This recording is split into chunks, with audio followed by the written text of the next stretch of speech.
Good morning mga boss. So ito, Puso ng Taytay Rizal, isang pangalan ang tinatawag. AC Works TV!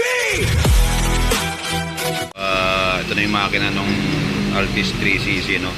So bubos sa salpak na yan. Tapos ito si Honda City, ayan ang lahat yung pyesa niya, no?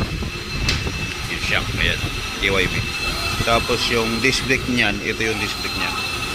Pansinin nyo, ayan. So medyo malalim ng kinakahit mga boss, no? Hindi pantay kasi kaya ganyan. Ito okay na to. Dito tayo sa labas. Ayan, may gawa tayo dito, dalawa pa. Ito palit compressor naman. Ito si Kia Sorento. Ito si dito tayo sa ano, sa Toyota Hiace na to. Marami na itong ginagawang ganito. Common issue sa mga ganito na wala ang aircon. Pero ito mga boss kakaiba.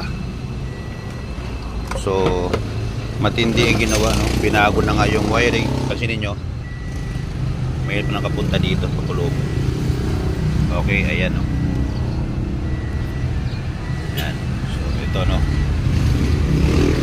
Sila sira ay taga Kabanatuan pa ito mga boss. Dumayo lang sa atin.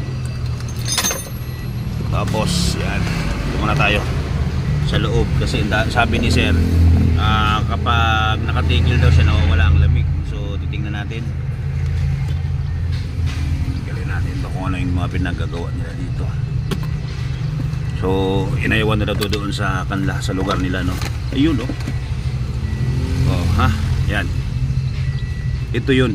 Ito yung sinasabi ng iba na basic lang yung mga ganong trouble. Sir, nakita mo ng wiring mo dito? Ito sir, pakita ko sa'yo.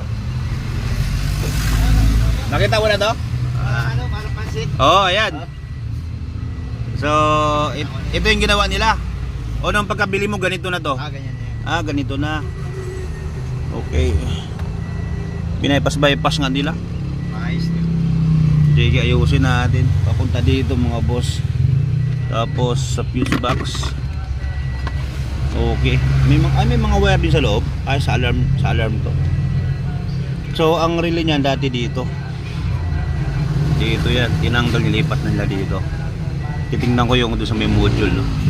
Kung anong ginawa. Tsaka sabi ni sir, ito yung relay na sinasabi mo o mayroon pa doon sa ilalim? Sabi nyo rin. Ewan kung yung ilalim niya, doon. Sige, malaman natin. Sige.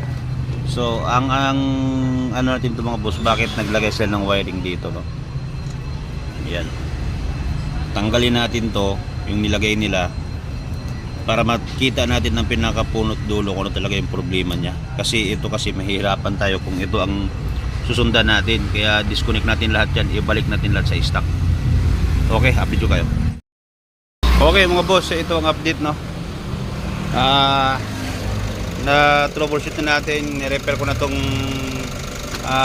module nya. Tapos kinalasan natin yung mga wiring na nilagay nila. So ayan yung kanina wire dito, no? So sabi ko kay Busing, kailangan talaga natin magbaba kasi okay na ito eh. Ayan, oh, tingnan mo, tingnan nyo, okay na yun, oh. Ayan, magana na. Ayan. So okay na sana yan, makatipid na sana si Busing, no? Ang problema ngayon, ang thermistor nilabas kasi nila kasi naglagay sila nito manual na thermostat. Ayan, no? So ayan. So kung hayaan natin na dito lang siya nakalagay, hindi mag-automatic ang ano eh, hindi mag-automatic ang compressor kasi nga nandito lang siya sa labas. So sabi ko kay Bossing, ibababa natin ang evaporator para lang maikabit natin itong thermistor niya, ano? Dapat nakabaon yan eh. So madagdagan siya ngayon sa labor at saka sa freon. Dapat electrical lang. Okay na dapat yan. Ito na yan eh. Ayan na siya. So number 57 yung box nito mga boss, ano, sa AC amplifier niya. So sabi ko kay Busing, medyo may kamahalan yun. Kaya sabi ko sa kanya, try ko repair eh. Kung makukuha ko naman sa repair, makakatipid ka. Papalitan ko ng pyesa. So ngayon, palitan natin ng pyesa. Ito na yan. Ayan na siya. So yun nga, pakabit ko muna ito mga boss. Tapos final na natin para makawala sila ng Kabanatuan.